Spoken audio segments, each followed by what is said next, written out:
Hello दोस्तों, स्वागत है आपका आपके यूट्यूब चैनल पे।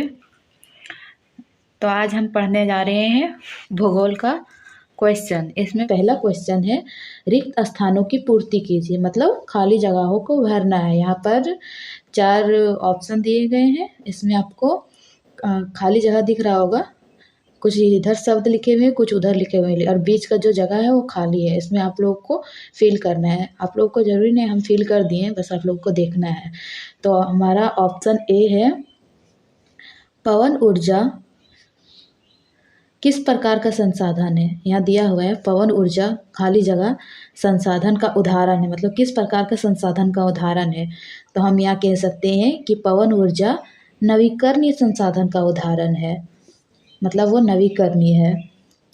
चल बढ़ते हैं हम हमारे दूसरे ऑप्शन की तरफ। तो हमारा जो दूसरा ऑप्शन है वो है, दक्कन लावा पठार में मिट्टी पाई जाती है। बीच में खाली जगह है, तो इसमें कौन सी मिट्टी पाई जाती है। तो यहाँ पर भरा हुआ है कि दक्कन लावा पठार में जो है वो काली मिट्टी पाई जाती है।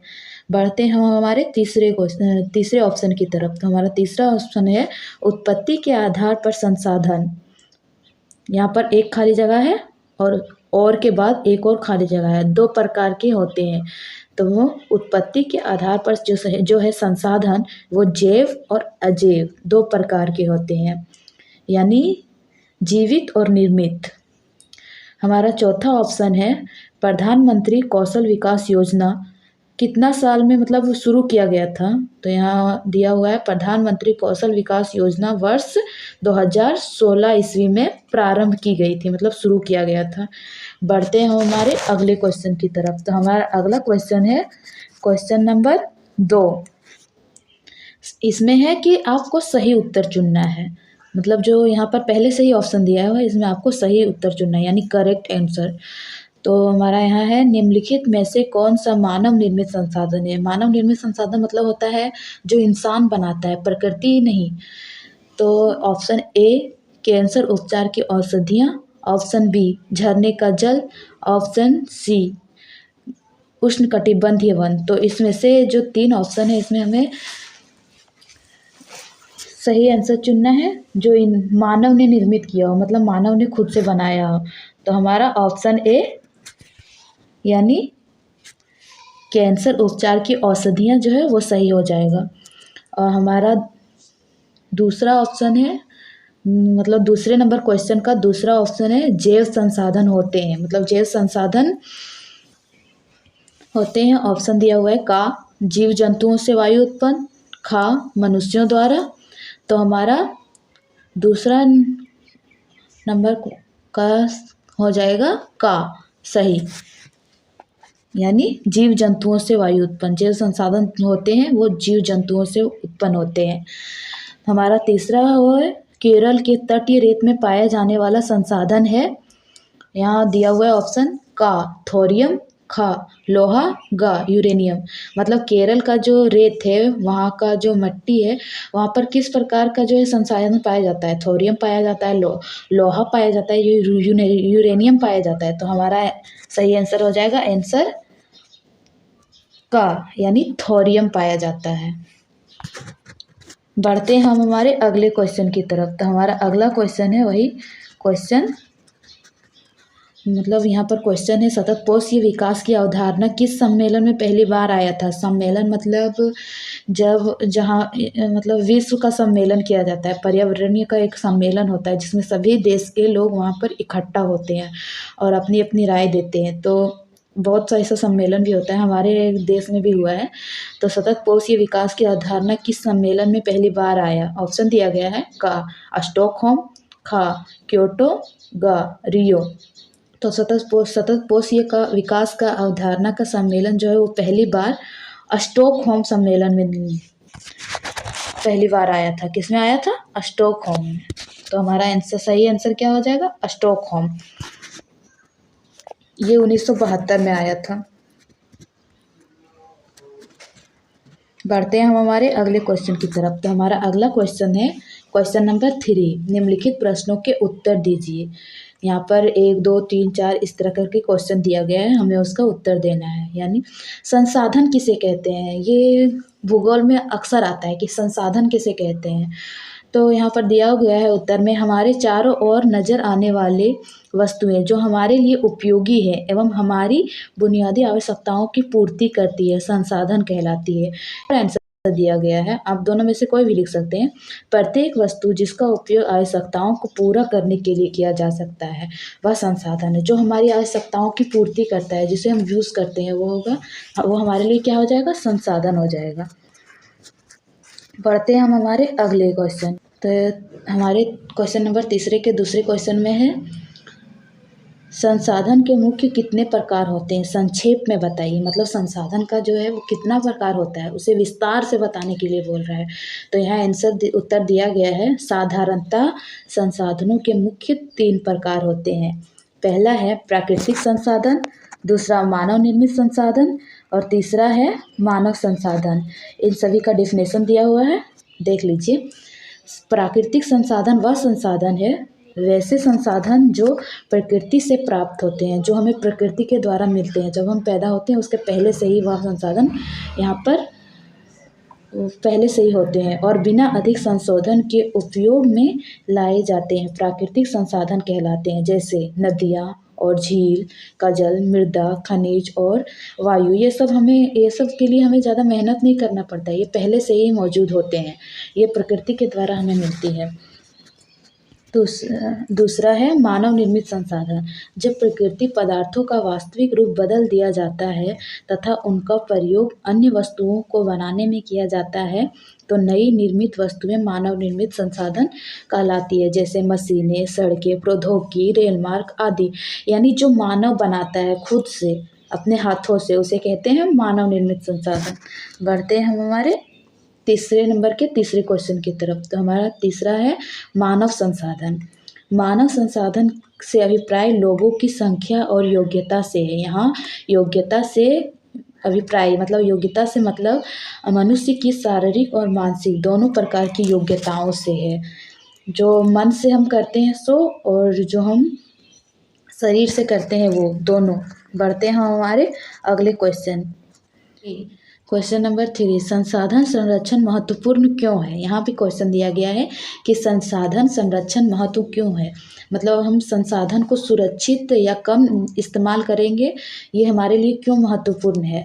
तो यहाँ पर दिया गया है उत्तर में, संसाधन संरक्षण महत्वपूर्ण इसलिए है कि हमारी पृथ्वी और इस पर निवास करने वाले लोगों का भविष्य पेड़ पौधों और पारितंत्र की सुरक्षा और संरक्षण से जुड़ा है। संसाधनों का सही ढंग से उपयोग करना चाहिए ताकि वर्तमान पीढ़ी अपनी आवश्यकताओं की पूर्ति तो कर सके, लेकिन भावी पीढ़ियों की आवश्यकताएं भी पूरी हो सकें। मतलब संसाधन का हमें संरक्षण इसलिए करना चाहिए क्योंकि हमारे बाद तो भी कोई पीढ़ी आएगी ना, जैसे फ्यूचर के लिए भी बहुत से लोग होंगे, सिर्फ ऐसा तो नहीं कि हम ही रहेंगे, हमारे बाद भी लोग होंगे, तो वो क्या इस्तेमाल करेंगे। अगर हम संसाधन का उपयोग अच्छी तरह से करेंगे तभी ना संसाधन उनके लिए भी बचेगा।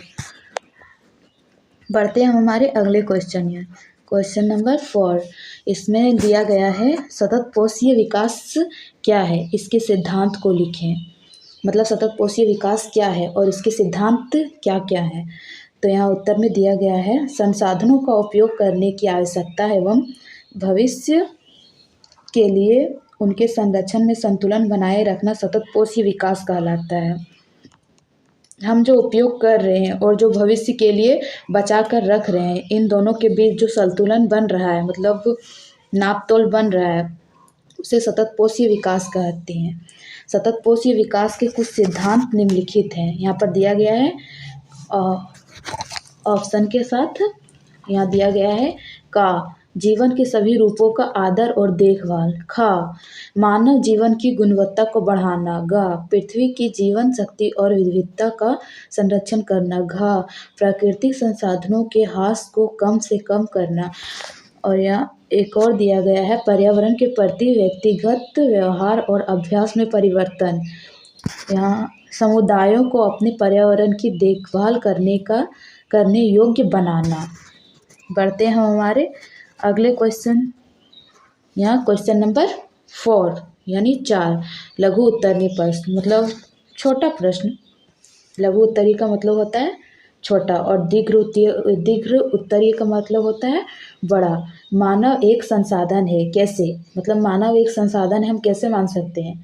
यहाँ उत्तर में दिया गया है, मानव स्वयं में एक संसाधन है। मानव को संसाधन उसकी संख्या, शारीरिक एवं मानसिक शक्ति का विकास शिक्षा, तकनीक, स्वास्थ्य एवं कौशल की सहायता से होता है। हम अगला में पढ़े कि मानव संसाधन कैसे है, क्योंकि मानव को गिनती आती है। मानव शारीरिक बल से भी कुछ कर सकता है, मानसिक बल से भी कुछ कर सकता है, उसके अंदर एजुकेशन है, इसलिए मानव एक संसाधन है। इनकी सहायता से ही मनुष्य नई वस्तुओं का निर्माण करने के लायक बनता है। दूसरा है, चौथा नंबर का दूसरा में, संभाव्य और वास्तविक संसाधन में अंतर स्पष्ट करें। यहाँ उत्तर दिया गया है, संभाव्य संसाधन वे संसाधन हैं जिनकी संपूर्ण मात्रा ज्ञात नहीं हो सकती और इस समय इनका प्रयोग नहीं किया जा सकता। संभाव्य संसाधन वे संसाधन हैं जिसकी संपूर्ण मात्रा ज्ञात नहीं की जा सकती, मतलब हम उसका गिनती नहीं कर सकते कि वो कब ख़त्म होगा, कब नहीं होगा, और इसका जो उपयोग है वो भविष्य में हम कर सकते हैं, अभी नहीं कर सकते हैं। रहा है, इन साधनों का उपयोग भविष्य में किया जा सकता है। जैसा हम बताएं अभी, लद्दाख में पाया गया, यहाँ उदाहरण के साथ दिया गया है, लद्दाख में पाया गया यूरेनियम संभाव्य संसाधन का एक उदाहरण है जिसका उपयोग भविष्य में किया जा सकता है, अभी नहीं, भविष्य में उसका उपयोग किया जा सकता है। वास्तविक संसाधन वे संसाधन होते हैं जिनकी मात्रा ज्ञात होती है, जो हम उसको मतलब ज्ञात कर सकते हैं कि ये कब तक रहेगा, कब तक ख़त्म हो जाएगा। इन संसाधनों का इस समय उपयोग किया जा रहा है। जर्मनी के रूर प्रदेश में कोयले, पश्चिमी एशिया में खनिज तेल, दक्कन पठार की काली मिट्टी, झारखंड में कोयला, बॉक्साइट, सभी वास्तविक संसाधन, मतलब इनकी जो मात्रा है वो सीमित रहती है, ख़त्म हो सकती है ये। और तो हमारे चौथे नंबर का तीसरा क्वेश्चन है, स्थानिक संसाधन क्या है? झारखंड के संदर्भ में स्पष्ट करें। मतलब स्थानिक संसाधन क्या है, इसे झारखंड के संदर्भ में स्पष्ट करना है। यहाँ उत्तर दिया गया है, निम्नलिखित स्थान विशेष में पाए जाने वाले संसाधन को स्थानिक संसाधन कहते हैं। किसी स्थान में विशेष पाए जाने वाले, मतलब एक ही जगह पर बहुत ज़्यादा कुछ रहता है, उसे स्थानिक संसाधन कहते हैं। उदाहरण, लोहा या कोयला, जैसे झारखंड में ज़्यादा है कोयला। वायु एक सर्वव्यापक संसाधन है। इसके विपरीत लोहा, कोयला इत्यादि स्थानिक संसाधन है।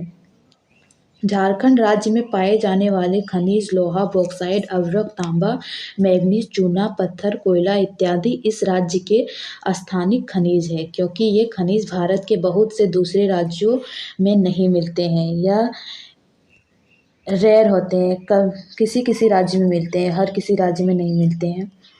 तो हमारे चौथे नंबर का चौथा क्वेश्चन है,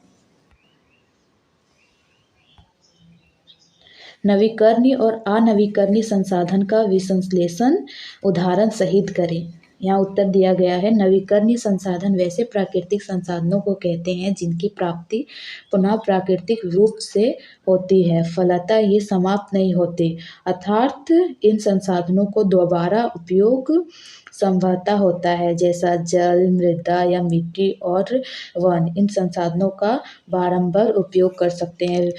मतलब नवीकरणीय संसाधन उस संसाधन को कहते हैं जो कभी ख़त्म नहीं होता है, उसका उपयोग हम बार बार कर सकते हैं। ऐसा नहीं कि एक बार कर दिए तो फिर वो संसाधन ख़त्म हो गया, उसे बार बार हम यूज़ कर सकते हैं, वो हो गया नवीकरणीय संसाधन।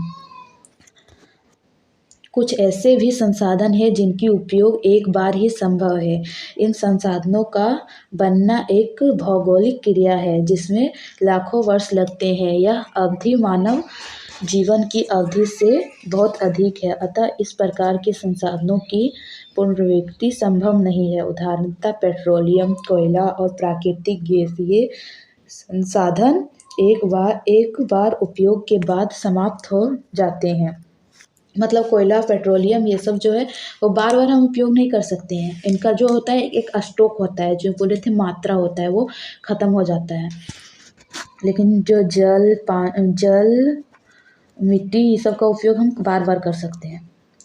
चौथा नंबर का 5वां क्वेश्चन, जैव और अजैव संसाधन में अंतर स्पष्ट करें। अथवा मतलब या, वो या ये दो में से एक क्वेश्चन को लिखना है। जैव और अजैव संसाधन में अंतर स्पष्ट करें अथवा जैव और अजैव संसाधन क्या है, दोनों का मतलब एक ही होता है। उत्तर, जैव और अजैव संसाधन में अंतर का, जैव संसाधन सजीव होते हैं जबकि अजैव संसाधन निर्जीव वस्तुएं होती है। जैव संसाधन जो है वो सजीव होते हैं, मतलब जो जिंदा होते हैं, और अजैव मतलब जो मरे हुए रहते हैं, निर्जीव रहते हैं, उनमें जान नहीं रहती है।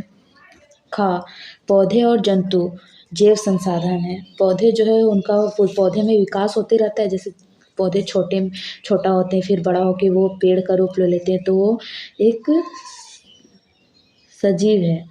और जंतु ये भी एक सजीव है, जबकि मृदा, चट्टानें और खनिज अजैव संसाधन है, इनमें जान नहीं होती है, वो जहाँ के वहीं पर रहते हैं और चल बुल नहीं सकते हैं। गा, जैव संसाधन नवीकरणीय संसाधन है जबकि अजैव संसाधन अनवीकरणीय संसाधन है। बढ़ते हैं हम हमारे अगले क्वेश्चन की तरफ। तो हमारा अगला क्वेश्चन है, अंतर बताइए। यहाँ पर कुछ क्वेश्चन दिए गए हैं जिसका आपको अंतर बताना है। तो 5वां नंबर का पहला क्वेश्चन है, नवीकरणीय और अनवीकरणीय संसाधन में अंतर स्पष्ट करें। यहाँ पर अंतर स्पष्ट करने की, नवीकरणीय संसाधन और अनवीकरणीय संसाधन में क्या क्या अंतर है, मतलब इसमें क्या होता है और इसमें क्या होता है। तो यहाँ पर हम बॉक्स बनाकर आप लोगों को दिखा रहे हैं। वैसे आप लोग सिर्फ लिख भी सकते हैं, लेकिन बॉक्स में ज़्यादा अच्छा लग रहा है, सजा कर लिखा हुआ है ना। तो एक तरफ मैंने लिखा है नवीकरणीय संसाधन और दूसरी तरफ मैंने लिखा है अनवीकरणीय संसाधन। तो यहाँ पर नवीकरणीय संसाधन के ए में लिखा है, एक निश्चित समय में अपने आप बनने वाले संसाधन नवीकरणीय संसाधन कहलाते हैं, जो खुद व खुद बनते हैं एक समय सीमा के अंतर्गत। यहाँ अनवीकरणीय संसाधन में मैंने लिखा है ए, वे संसाधन जो एक निश्चित समय में स्वतः नहीं बन पाते हैं अनवीकरणीय संसाधन कहलाते हैं, जो निश्चित समय पर नहीं बन पाते हैं। यहाँ पर बी में है, पेड़ पौधे, जीव जंतु, जल, सौर ऊर्जा, ज्वारीय ऊर्जा नवीकरणीय संसाधन, मतलब पेड़ पौधे, जीव जंतु, जल, सौर ऊर्जा, सूर्य की रोशनी, ये सब कभी ख़त्म नहीं हो सकते हैं, ये नवीकरणीय संसाधन है। और यहाँ दूसरा साइड में लिखा हुआ है अनवीकरणीय संसाधन की तरफ, खनिज पदार्थ, भूमि तथा मृदा अनवीकरणीय संसाधन है। यहाँ सी में है, इनको समाप्त होने के कुछ समय के बाद फिर से प्राप्त किया जा सकता है, मतलब ये नवीकरणीय संसाधन, ये सौर ऊर्जा, पेड़ पौधे, जीव जंतु, ये जब समाप्त हो जाएंगे तो इनको हम फिर से पा सकते हैं, पुनः इसका उपयोग कर सकते हैं। लेकिन जो अनवीकरणीय संसाधन है, जैसे यहाँ पर है सी में दिया हुआ, एक बार उपयोग के बाद ये सदा के लिए समाप्त हो जाते हैं। जैसे कोयला एक बार ख़त्म हो जाएगा तो फिर हम उसका स्टॉक उसका ख़त्म हो जाएगा तो फिर हम उसको पा सकते हैं, नहीं पा सकते हैं। बढ़ते हैं हमारे अगले क्वेश्चन, यानी क्वेश्चन नंबर 5 के दूसरे क्वेश्चन की तरफ। तो हमारा क्वेश्चन नंबर 5 का दूसरा क्वेश्चन है, सर्वव्यापक और स्थानिक संसाधन में अंतर स्पष्ट करें। यहाँ उत्तर दिया गया है का, सर्वव्यापक संसाधन हर जगह पाए जाते हैं, जैसे जल, हवा, सूर्य की रोशनी, जबकि स्थानिक संसाधन किसी एक विशिष्ट स्थान पर पाए जाते हैं। मतलब सर्वव्यापक संसाधन हर जगह पाए जाते हैं जहाँ से हम गुजरते हैं, लेकिन जो स्थानिक संसाधन होते हैं वो किसी विशिष्ट स्थान, मतलब किसी एक खास जगह पर पाए जाते हैं। यहाँ पर खा में है, सर्वव्यापक संसाधन प्रत्येक क्षेत्र के विकास में योगदान देते हैं, जबकि स्थानिक संसाधन के कारण केवल उस स्थान विशेष का विकास होता है जहाँ वे पाए जाते हैं। सर्वव्यापक संसाधन हर एक जगह को लाभ पहुंचाते हैं, योगदान देते हैं, और जो ये विशेष संसाधन होते हैं ये सिर्फ उसी जगह को लाभ पहुंचाते हैं जहाँ वह रहते हैं, जहाँ वह पाए जाते हैं। बढ़ते हैं हम हमारे अगले क्वेश्चन, यानी क्वेश्चन नंबर 6, कारण बताएं। यहाँ पर दिया गया है कि कारण बताएं। यहाँ छठा का क्वेश्चन 1 में दिया गया है, छठा का 1.1 में दिया गया है, प्रौद्योगिकी एक मानव निर्मित संसाधन है, कारण बताएं। मतलब प्रौद्योगिकी एक मानव निर्मित संसाधन है, कारण बताएं। प्रौद्योगिक चीज़ें जो ये सब होती है वो, तो हमारा उत्तर दिया गया है, कोई भी संसाधन मानव क्रियाओं का परिणाम होता है। कोई भी जो संसाधन होता है वो क्या होता है, मानव क्रियाओं का परिणाम होता है। जो मानव करता है उसी का परिणाम होता है। मानव प्रौद्योगिकी द्वारा प्राकृतिक रूप से पाए जाने वाले पदार्थों को संसाधन में परिवर्तित करता है। प्रौद्योगिकी एक मानव निर्मित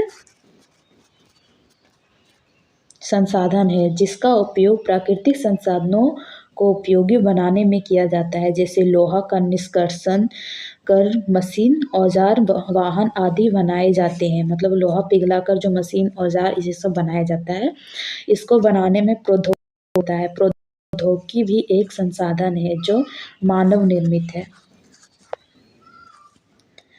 बढ़ते हैं हमारे छठे के दूसरे पॉइंट की तरफ।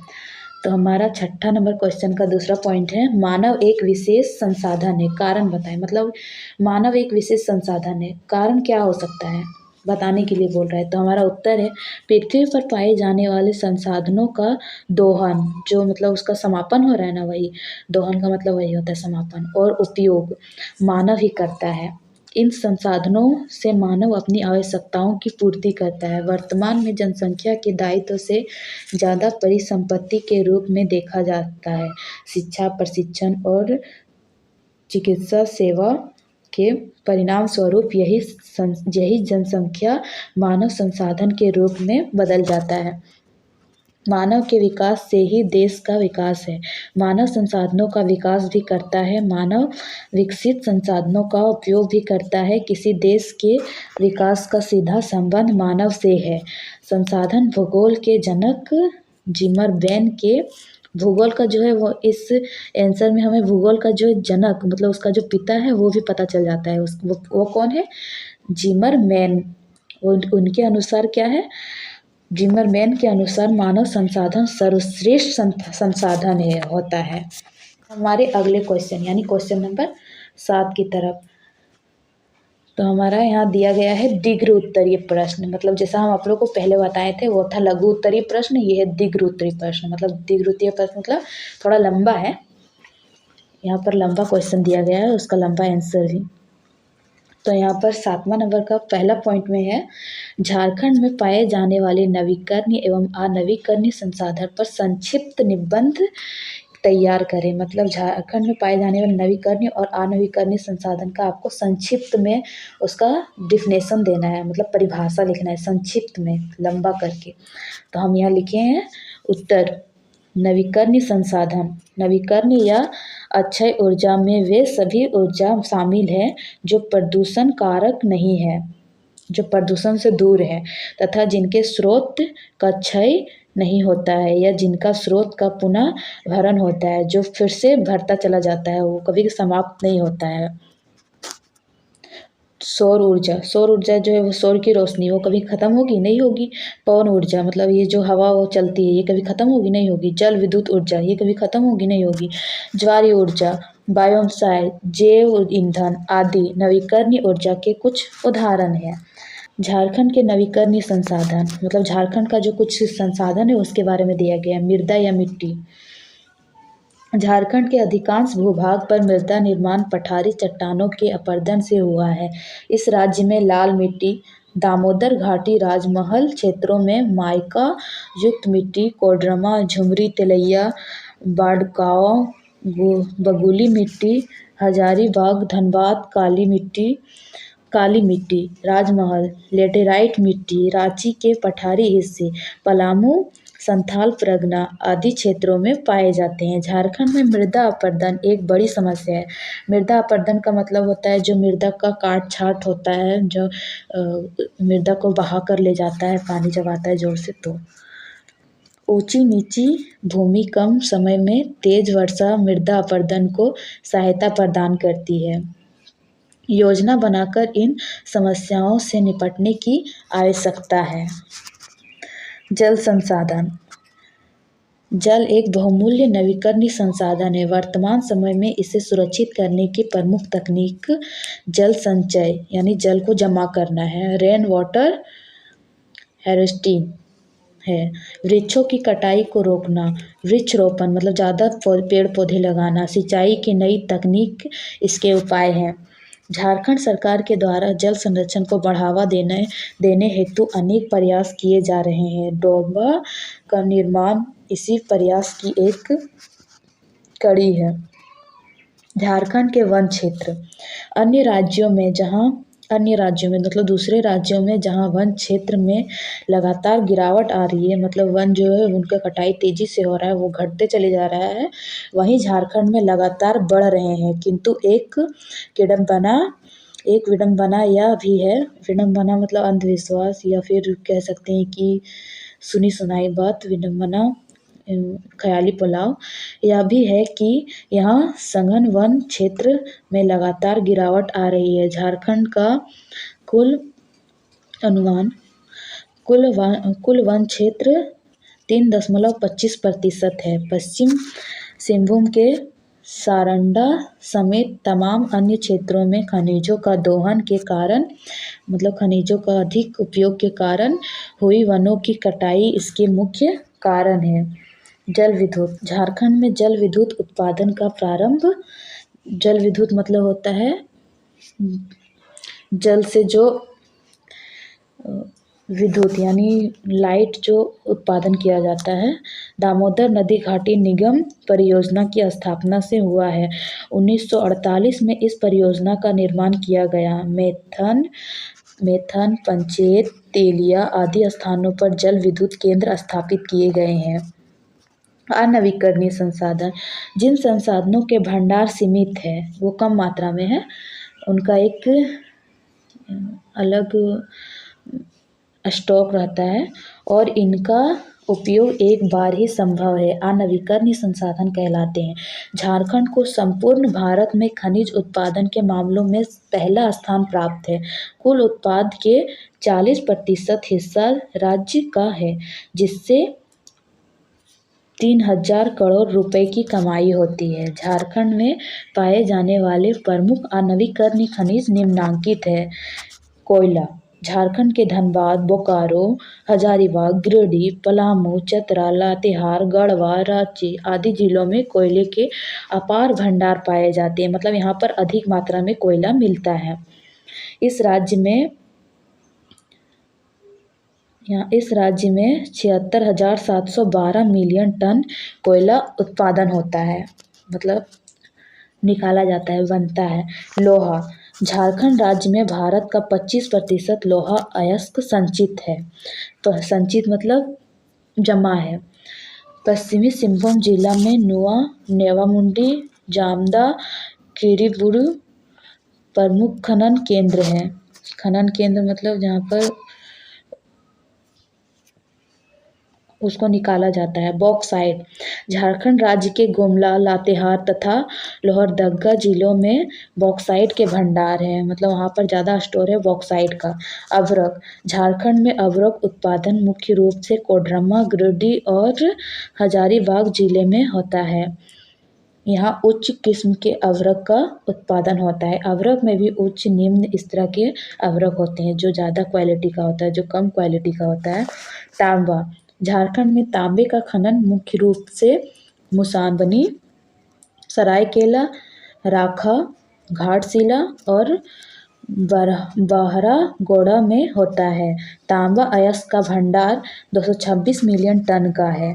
मैग्नीज, झारखंड में मैग्नीज का खनन मुख्य रूप से गुआ, बड़ा जामदा और नौवामुंडी में होता है। स्वर्ण रेखा नदी के रेत में अल्प मात्रा में सोना भी पाया जाता है। पलामू, रामगढ़ में चूना पत्थर भी पाया जाता है।